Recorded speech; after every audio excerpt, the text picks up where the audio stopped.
نحمده ونصلي على رسوله الكريم اما بعد فاعوذ بالله من الشيطان الرجيم بسم الله الرحمن الرحيم رب اشرح لي صدري ويسر لي امري واحلل عقدة من لساني يفقهوا قولي اللهم ربنا الهمنا رشدنا واعذنا من شرور انفسنا اللهم ارنا الحق حقا وارزقنا اتباعه وارنا الباطل باطلا وارزقنا اجتنابه اللهم ربنا زدنا ایمانا وهدى وعلما نافعا وعملا صالحا ورزقا حلالا طیبا آمین یا رب العالمین۔ ہم نے اگرچہ پچھلے درس میں سورہ جن کا مطالعہ مکمل کر لیا تھا، لیکن مجھے آج کچھ تھوڑا سا وقت سورہ جن کے بعض نکات سے متعلق مزید لینا ہے، اس لیے کہ ایک تو اس کی آخری آیت کا جو نصف آخر ہے اس کا حق ادا نہیں ہوا تھا، اور دوسرے یہ کہ میں اس کا ایک اجمالی جائزہ پھر آپ حضرات کے سامنے رکھنا چاہتا ہوں۔ میں تفصیل سے یہ عرض کر چکا ہوں کہ میرے نزدیک مضمون کی تقسیم کے اعتبار سے رکوعوں کی جو تقسیم ہے وہ بالکل مناسب ہے اور درست ہے، اور یوں سمجھنا چاہیے کہ پوری سورہ جن اللہ تعالیٰ کے دو امر قل کے تابع ہے۔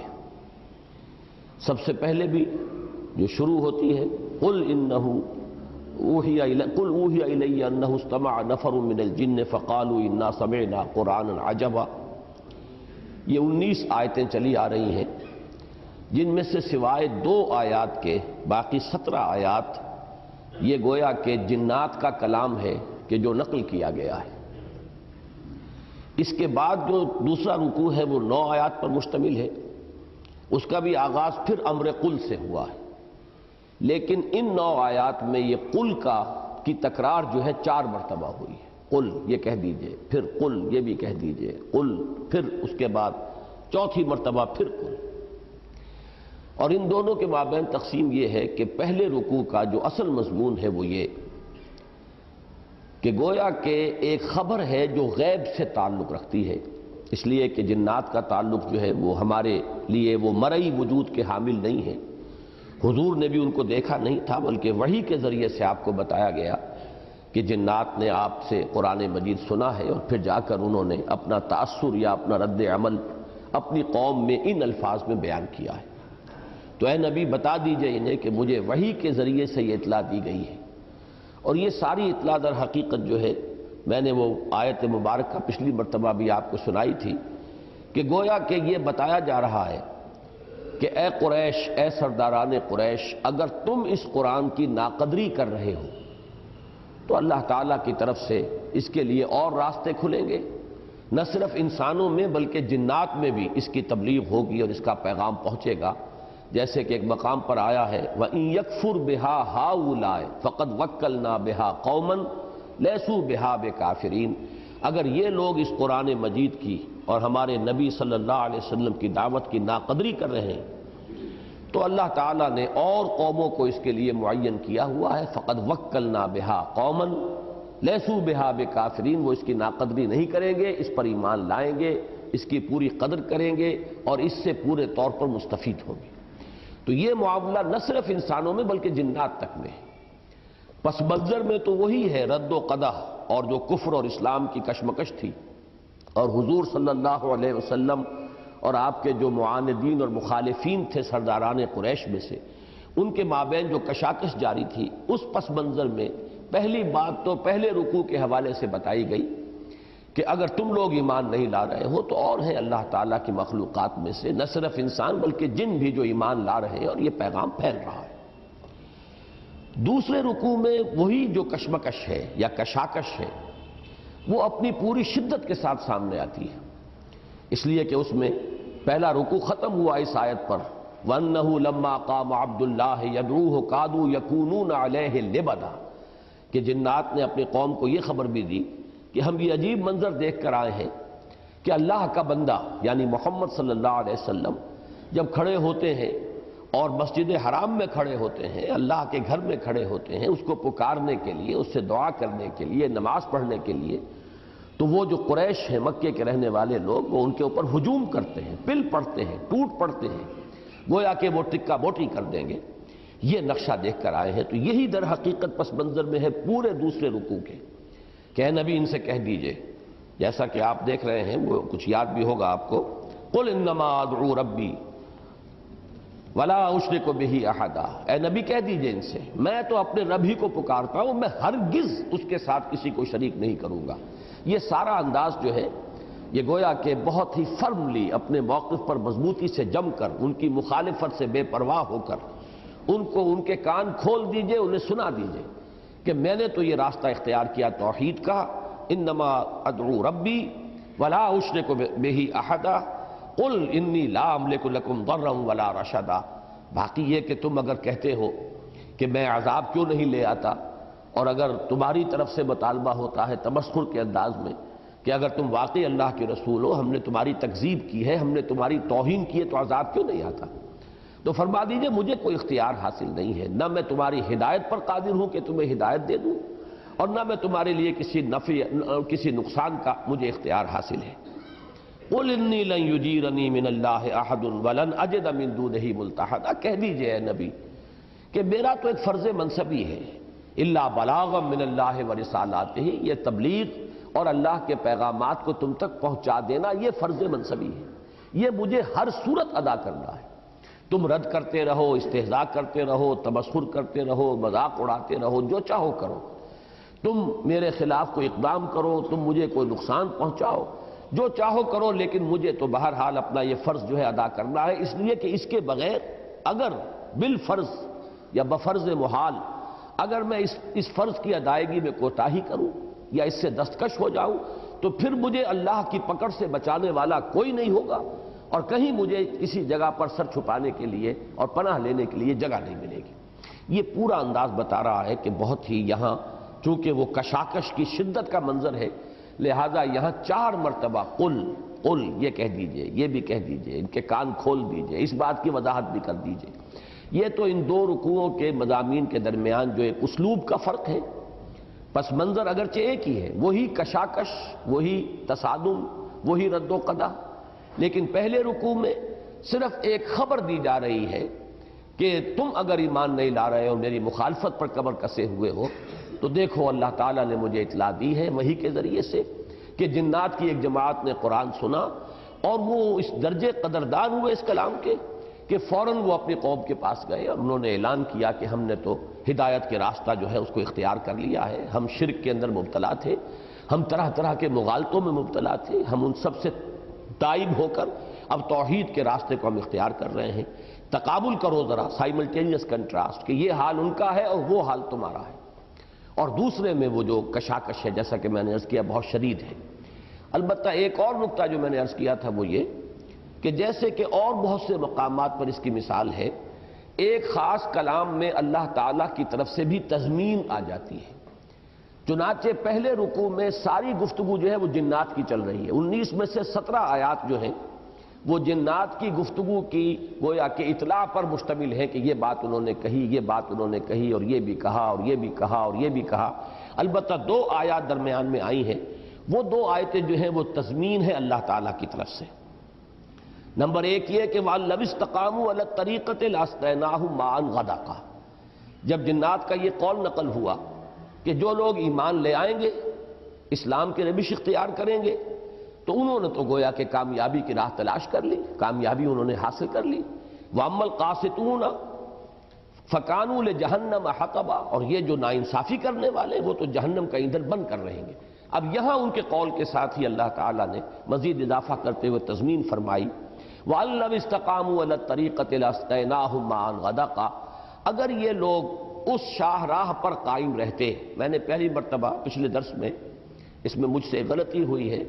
کہ میں نے جب اشارہ کیا تھا کہ یہ الگ طریقہ سے مراد الف لام عہد کا ہے یہاں پر،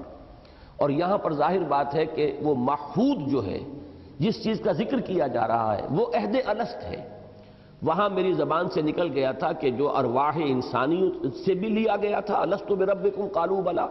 لیکن یہ کہ اس کے ساتھ ہی جنات کا لفظ بھی میری زبان سے نکل گیا تھا، لیکن ہمارے ایک ساتھی نے توجہ دلائی کہ وہ عہد الست ارواح سے لیا گیا ہے،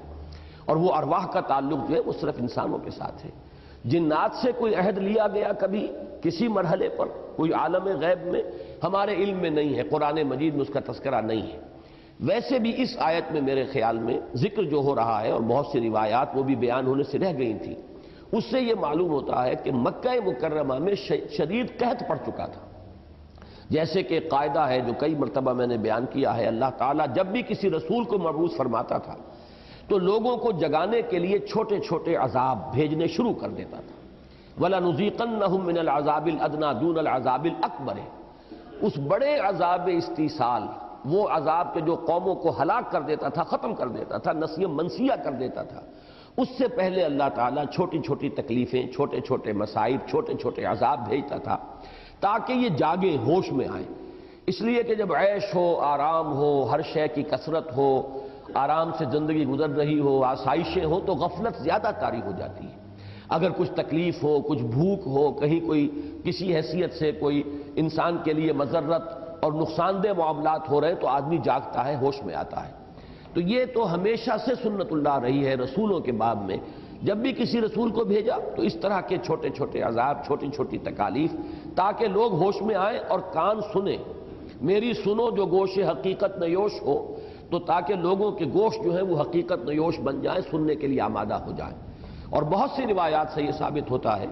کہ مکہ مکرمہ میں بھی ایک طویل قحط کی صورت پیدا ہو گئی تھی، اور اس کی وجہ سے لوگ شدید پریشان تھے۔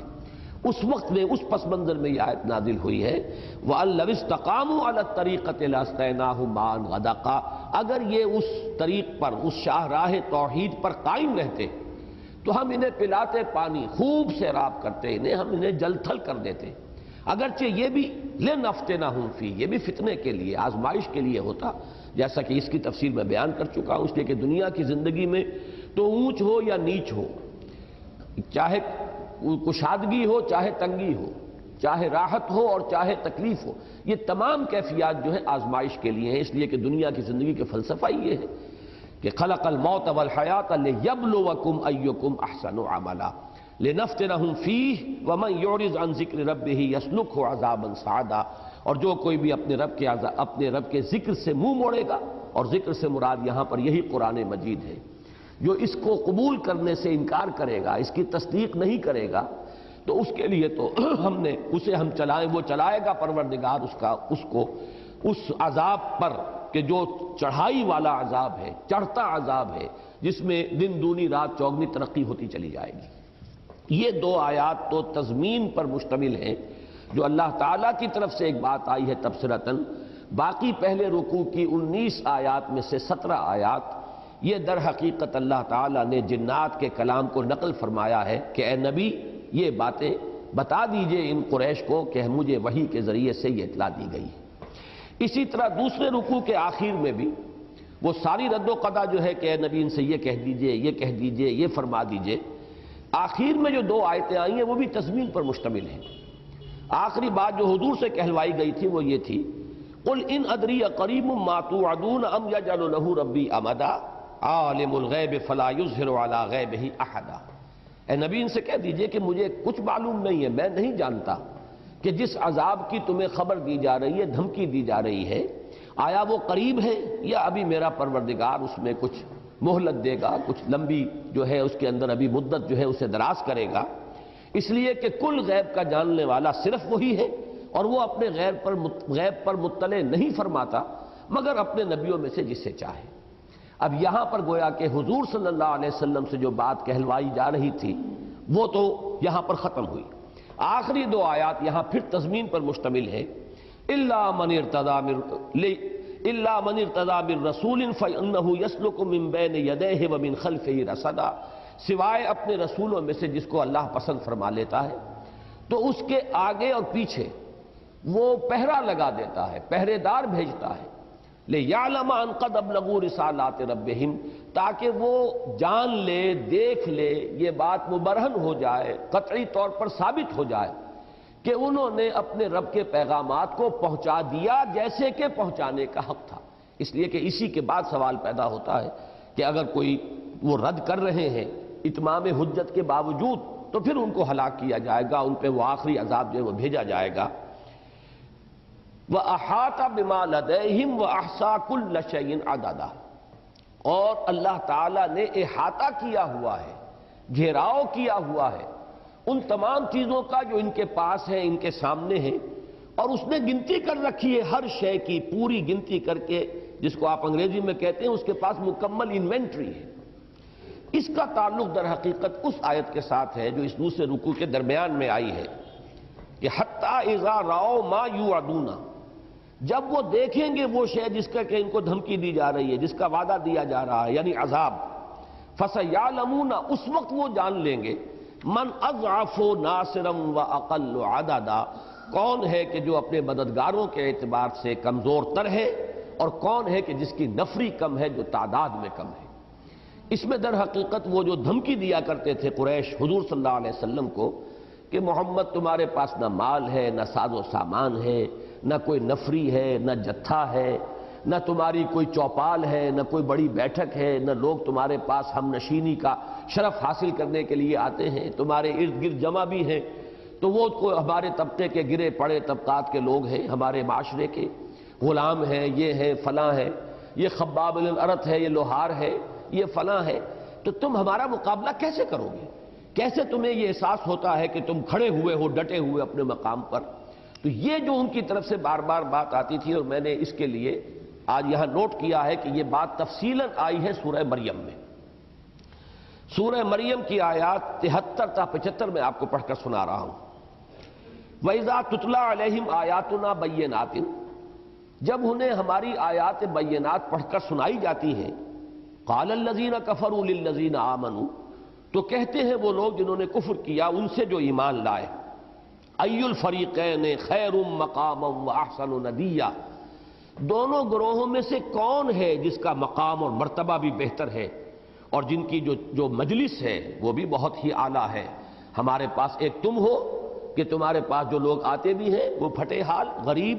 غلام، ایک ہم ہیں، ہماری مجلس دیکھو سرداروں پر مشتمل ہے، ہماری چوپال ہے۔ أَيُّ الْفَرِيقَيْنِ خَيْرٌ مَّقَامًا وَأَحْسَنُ نَدِيًّا، یہ دو گروہ جو ہیں اس وقت جو بالمقابل ہیں، جن کے درمیان یہ کشمکش یا کشاکش ہو رہی ہے، ان میں سے کون ہے اپنے مقام کے اعتبار سے بہتر اور برتر، اور کون ہے جس کی مجلس جو ہے بڑی شاندار ہے، بڑی سجی سجائی ہوئی مجلس ہے۔ اس کے بعد اللہ تعالیٰ نے تبصرہ فرمایا، وَكَمْ أَهْلَكْنَا قَبْلَهُم مِّن قَرْنٍ، کتنی ہی نسلیں اور قومیں گزری ہیں جن کو ہم نے ہلاک کر دیا۔ ہم احسن اساسا وریا، وہ تو ان سے کہیں بڑھ کر تھے اپنے سامان میں، اور وہ جو نمود و نمائش ریعہ دکھانے والی چیزیں جو ہے، ان کا دبدبا، ان کی شان و شوکت، ان کا ساز و سامان، ان کا مال و اسباب، جس کو آپ اساس البیت کہتے ہیں، ان کے گھروں کے اندر جو چیزیں تھیں وہ ان سے بھی کہیں بڑھ کر تھیں۔ قوم عاد ہے، قوم سمود ہے، بڑی بڑی قومیں ہیں، آل فرعون ہیں، ان کے محلات جو ہیں ان کا تصور کرو۔ وَكَمْ أَهْلَكْنَا قَبْلَهُم مِّن قَرْنٍ هُمْ أَحْسَنُ أَثَاثًا وَرِئًا قُلْ مَنْ كَانَ فِي الضَّلَالَةِ فَلْيَمْدُدْ لَهُ الرَّحْمَٰنُ مَدًّا، اے نبی ان سے کہہ دیجئے جو کوئی گمراہی کے اندر مبتلا ہے تو اللہ تعالیٰ کا تو قاعدہ یہ ہے کہ وہ اس کی رسی اور دراز کرتا ہے۔ اگر اسی سامان کی کثرت کی وجہ سے ایک شخص ہلاک ہو رہا ہے، تو جیسے کہ کہا جاتا ہے کہ گڑ دے کر اگر کسی کو مارا جا سکے تو زہر دینے کی ضرورت کیا ہے؟ اگر انہی چیزوں کے ذریعے سے وہ اپنے لیے ہلاکت اور بربادی کا سامان فراہم کر رہے ہیں، تو اللہ کی سنت یہ کہ اور دیتا ہے، گویا کہ رسی دراز کرتا ہے کہ انہی کی وجہ سے اگر تم پر غفلت کے پردے دبیز سے دبیزتر ہو جائیں تو لو ہم تمہیں اور دیتے ہیں۔ حتیٰ اذا رأوا ما یوعدون، یہ بیان ہوئے یہ الفاظ ہیں جو یہ سورہ جن کی آیت میں آئے ہیں۔ حتیٰ اذا رأوا ما یوعدون، جب وہ دیکھیں گے جس چیز کا کہ ان سے وعدہ کیا جا رہا ہے، اور وہ چیز کیا ہے؟ اما العذاب و اما الساعہ، یا تو دنیا میں جو عذاب آتا ہے ہلاکت کا، یا قیامت، دو چیزیں ہیں، دو چیزوں کی خبریں جو ہے اللہ کے رسولوں نے ہمیشہ دی ہیں، ایک قیامت آئے گی، اخروی عذاب آئے گا۔ ایک یہ کہ دنیا میں ہلاک کر دیے جاؤ گے اگر میری دعوت کو تم نے قبول نہ کیا، تو اما العذاب و اما الساعہ فسیعلمون من هو شر مکانا واضعف جندا، اس وقت انہیں معلوم ہو جائے گا کون ہے اپنے مرتبہ و مقام کے اعتبار سے بدتر، اور کون ہے کہ جس کے پاس لشکر جو ہے وہ بڑا ہی کمزور ہے۔ یہ سمجھتے ہیں کہ بڑا ہمارا لاؤ لشکر ہے، ہمارے پاس بیٹھنے والے، ہمارے حامی، ہمارے ہم نشین، یہ تو بڑے باعزت لوگ ہیں، سردار ہیں اپنے اپنے قوموں کے، لیکن اس روز معلوم ہو جائے گا کہ کسی میں کوئی طاقت نہیں ہے۔ تو سورہ جن کی آخری آیت میں وَأَحَاطَ بِمَا لَدَيْهِمْ، اسی ساز و سامان کی طرف اشارہ کیا جا رہا ہے کہ ان کے پاس جو کچھ ہے، یہ جو بھی چاہیں زور لگا لیں، اپنا مال صرف کر لیں، اپنے اسباب کو صرف کر لیں، لیکن یہ کہ اللہ کی دعوت کو یہ روک نہیں سکیں گے، اور محمد الرسول اللہ صلی اللہ علیہ وسلم کے مشن کے راستے میں کسی شے کو رکاوٹ بنا کر حائل نہیں کر سکیں گے۔ وَأَحَاطَ بِمَا لَدَيْهِمْ، جو کچھ ان کے پاس ہے اللہ اس کا احاطہ کیے ہوئے ہے، کوئی چیز اس کی پکڑ سے نکلنے والی نہیں ہے، کوئی اس کی گرفت سے اور اس کے حکم سے باہر ہو جانے والی شے نہیں ہے۔ وَأَحْصَىٰ كُلَّ شَيْءٍ عَدَدًا، اور اپنی جن اشیاء پر اور ساز و سامان پر اور وسائل و ذرائع پر انہیں بڑا اس وقت غرور ہے اور گھمنڈ ہے اور غرہ ہے، ان سب کی گنتی ہم نے کی ہوئی ہے، ایک ایک شے ہمارے ہاں درج ہے کتاب میں، کوئی چیز بھی ہمارے علم سے باہر نہیں ہے۔ وہ علم کے جو اللہ تعالیٰ کا وہ قدیم علم ہے، اس میں ہر چیز محفوظ ہے۔ یہ اس آیہ مبارکہ کا میں سمجھتا ہوں کہ حق ہے کہ جو پچھلی مرتبہ ادا نہیں ہوا تھا۔ اب آئیے سورہ مزمل کی طرف۔